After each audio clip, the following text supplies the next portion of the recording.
Amrita, and this is Amrita by the Book, where today I am going to be talking about my personal recommendations for people who are new to the fantasy genre. Now, this particular video is inspired by a friend of mine who told me a heart-rending tale in the comment section of my anti-TBR video, where I said that the two fantasy writers that I don't particularly want to read ever again would be Steven Erikson, who wrote the Al-Rassan book series, and also Terry Goodkind, whose Sword of Truth series is the literal worst. And this person said that they had actually read only those two series because they wanted to try fantasy, and they went online and they found some list, and these two series were on that list as some of the best. And so they read both those series and they DNF'd, and they thought fantasy was terrible. And it was the worst story that I have ever heard. Like, imagine thinking all of fantasy is like, Terry Goodkind. That is just wrong. And I couldn't let it stand, so I told her that I would come up with a list for her. And I don't know how well this list is going to work for everybody, but I think it's going to work for her. And honestly, this is hard, like coming up with a recommendation list. It's a lot of pressure and a lot of responsibility, because I feel like I just have this one shot left at redeeming the entire genre for her, But also, I realized that I have such specific taste within fantasy, which I feel like I might be the last person to actually know, because I've made so many videos now that I think about it, about how specific my tastes are. So if you like classic fantasy, if you're looking for something that is high fantasy, if you're looking for something that is more literary, then this might be a good list for you, or for the fantasy challenged person in your life. I'm gonna start with a bunch of novellas, and that is because I have a very specific game plan, which is that if you are not a fan of fantasy, and if you have read very little of it, or if you've had really bad experiences with it, then I don't see how throwing a giant door stopper at you from the get-go is going to help you. So my idea is that I will just give you a few options for novellas, a couple of options for standalones, and then, sort of duologies, trilogies, series, and so on. Okay, novellas. I've made a video about this one before, and you're welcome to check it out. It's called Penric and Desdemona, and it's about this young man who is unexpectedly possessed by a demon, and it follows very different rules from what you would usually think about demonic possession, because in this particular world, being possessed by demons is one of the ways that you can harness magic. It's written by Lois McMaster Bujold, who is one of my favorite authors, and her big saga is the space opera / high fantasy called Miles Vorkosigan. The Vorkosigan saga is what it's called. And I've made a video about that as well, because I love Lois McMaster Bujold. She's just such a good storyteller, And Penric is pretty much her at her best. I've enjoyed all the installments in the series, but I have a very particular affection for the first one. So if you want to try out high fantasy and you're not sure, then this is an excellent place for you to start. Next up is The Empress of Salt and Fortune by Nghi. I hope I'm saying her name correctly, because she is fabulous. And this is for you if you like a bit of literary fiction. This little novella is structured like an exquisite little mystery box, and it's set in sort of for China, and it is the story of this woman who becomes the empress of this nation that is basically China. but as narrated by one of her closest friends and handmaidens. And there are all these little twists and turns, and everything just makes you stop and think and marvel at the intricacy of the plot. And it is so well written, and it's a pure joy.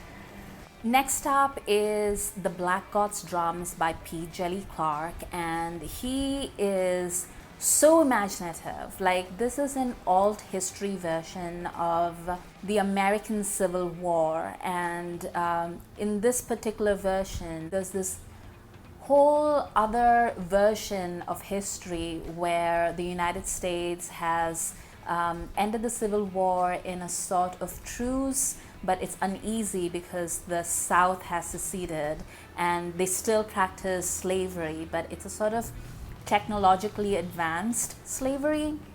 So there's a sort of steampunk vibe about the whole thing, and it is so amazingly evocative, and it grabs your attention so fast, and I enjoyed it so much. I would actually recommend this to pretty much anybody, even if they don't like fantasy. It's just that good. Okay, let's talk about standalones. I have a couple of recommendations up already on my channel. For example, I've spoken about Naomi Novik's Uprooted and also Spinning Silver, and both of those are based on fairy tales. And if you like that sort of thing, then I really enjoy it. It's very modern, it's very fresh, and it has strong women characters, and I really enjoyed it. But apart from that, I would really recommend Neil Gaiman's Stardust, which is one of my all-time favorites. And again, it's a fairy tale setting, but it is so different from anything else. I remember when it first came out and I read it, and it just blew my mind with how imaginative it was, how fresh, how different. And I think it was one of the first Gaiman books that I read, and it really had me hooked. And the amazing thing about Gaiman is that he writes a variety of different things. So, if you like this, then you can try and explore some of his other work, which are very different from this one. Another standalone that I want to recommend is actually very classic fantasy, and it's Guy Gavriel Kay's The Lions of Al-Rassan. Now, I have my problems with Kay from time to time, and I actually haven't read any of his books in more than 10 years, because at a certain point I started noticing that he kind of works to a template. And I won't mention what it is because I don't want to ruin it for other people. It's enough that it's ruined for me and I can't stop seeing it. But if you read a lot of Kay and you know what I'm talking about, then let me know if he's changed in the recent past, because I really like his prose. He's very talented as a writer. He does amazing world building, and his real strength is in how he's able to develop these characters and their interpersonal relationships, whether it's romance or friendship or familial bonds, or even like the political intrigue that he is able to convey in such detail and drama. And The Lions of Al-Rassan, in my opinion, is one of his finest. It's meant to evoke the era of the Moorish reign in Spain. So if you like historical fiction, if you like that entire era of Christian and Muslim conflict in Europe, that kind of sounds wrong, but you know what I mean. It's just a period with endless possibilities.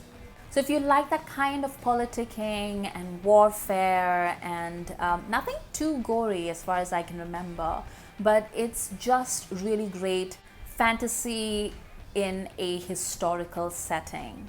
And it's a classic of the genre for my money.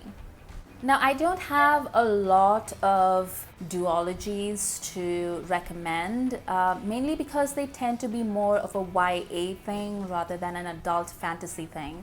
And I don't read that much YA. I don't have anything against it. I'm 100% not one of those people that just holds their nose and goes like, ew, YA. No, I think it's great, and if that's what you like, then that's what you like. And sometimes, when you get into fantasy and if you don't know what you're into, I feel like you should try at least one or two YA things, because that might be your jam more than adult fantasy. No shade. So the one that I was going to recommend is Vicious by V.E. Schwab, but I haven't read the sequel to Vicious. I think it's called Vengeance. And the friends who have read it said that it sort of really messed with their fondness for Vicious after they'd read it, and they wish they hadn't read it. So I think Vicious actually belongs back in the standalone section, because we will just not recognize sequels if they don't stand up to our standards. However, there is a duology that I actually think worked as a duology and I thought was really fun, and that is the Six of Crows duology by Leigh Bardugo.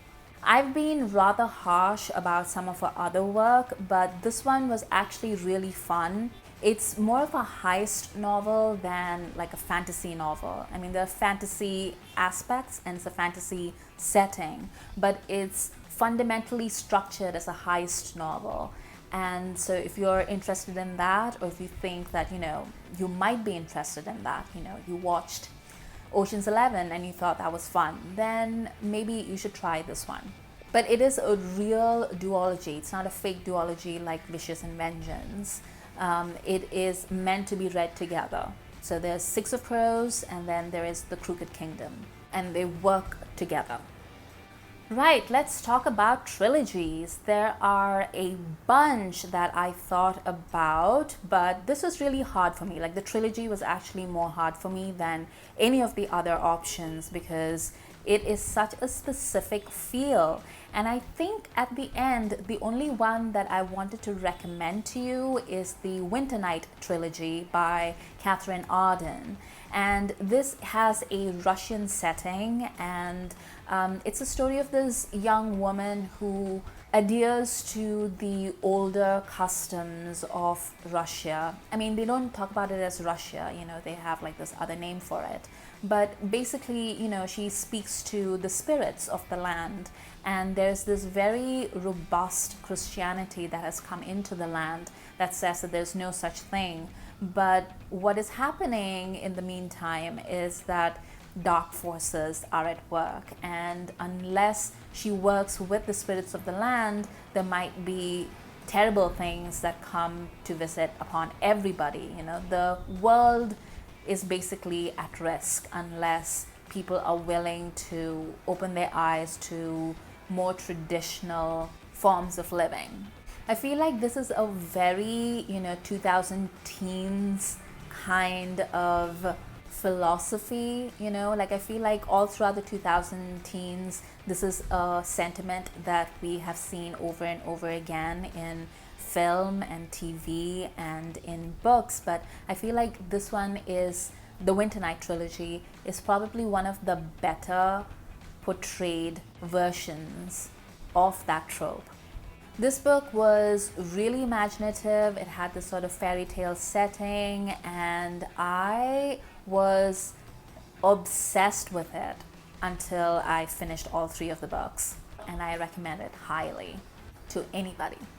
Okay, now let's talk about series. Now, when you're a fantasy reader, sooner or later, you will have to read a series. There is just no escape. Fantasy as a genre just loves series. The more words, the better. I'm going to start by recommending a classic of the genre, and that is the Earthsea series. Ursula K. Le Guin is a master of the craft and of prose. There are somebody in the comments the other day was telling me that they didn't know that I'd read this before, and they were like, oh, you should try her work. And I was telling them that not only have I read her work, but I love it. She does these little things with her stories, even the tiniest of details, just asides that are not even, part of the main story arc, just little tangents that even now, 20 years after I first read them, it still breaks my heart when I think of those stories. And that is just the mark of a master. So if you like a literary voice, if you like amazing prose, if you are looking for, she does a good job at world building and at character development, but she's very different from most of the fantasy authors who are writing today. I think it's really a matter of pacing rather than anything else, because the pacing standards of back then and now are very different. I feel like today we sort of go at the pace of YA novels more than anything else. I could be just talking completely out of my bum, feel free to tell me off if you think that's what's happening. But I feel like the pacing of the novels back then when she was writing in the 80s, I think, versus now, it's very different. But it's not like a bad different. I think some stories just require a certain pace and time to themselves.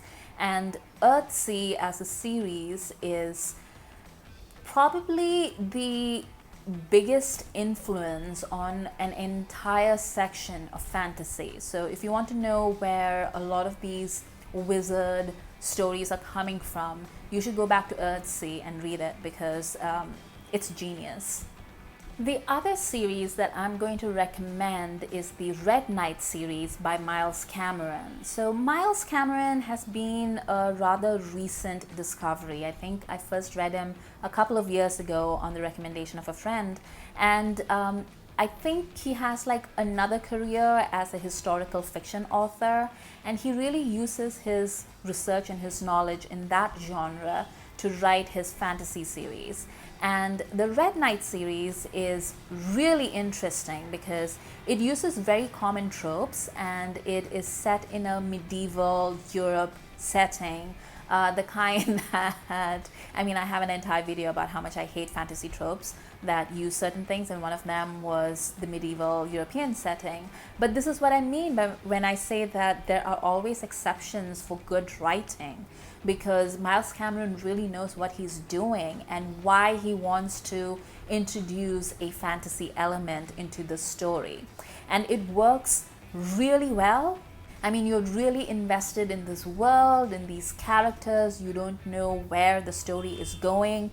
Everything is a surprise, and I feel like this is probably the most stereotypical of the fantasy recommendations that I've made so far, because it has dragons. Who doesn't love dragons? And what is wrong with them if they don't love dragons? They're a quick read, they're well written, and I think they're very accessible for people who are not typical fantasy readers. Okay, my last recommendation for a series. So I've told you about smaller series, I've told you about medium series, and I'm going to give you the granddaddy of all series, which is the Wheel of Time. Hear me out. A lot of people say that you should never start with the Wheel of Time, and I would say, okay, that's a choice. It's really weird for me to have an opinion about this, because the Wheel of Time was one of the very first books that I started reading in fantasy. So for me, I'm just like, well, what's the problem, But I feel like even today, 25 years or so, or probably closer to 30 since it was first published, it still remains one of the best classic fantasy series ever published.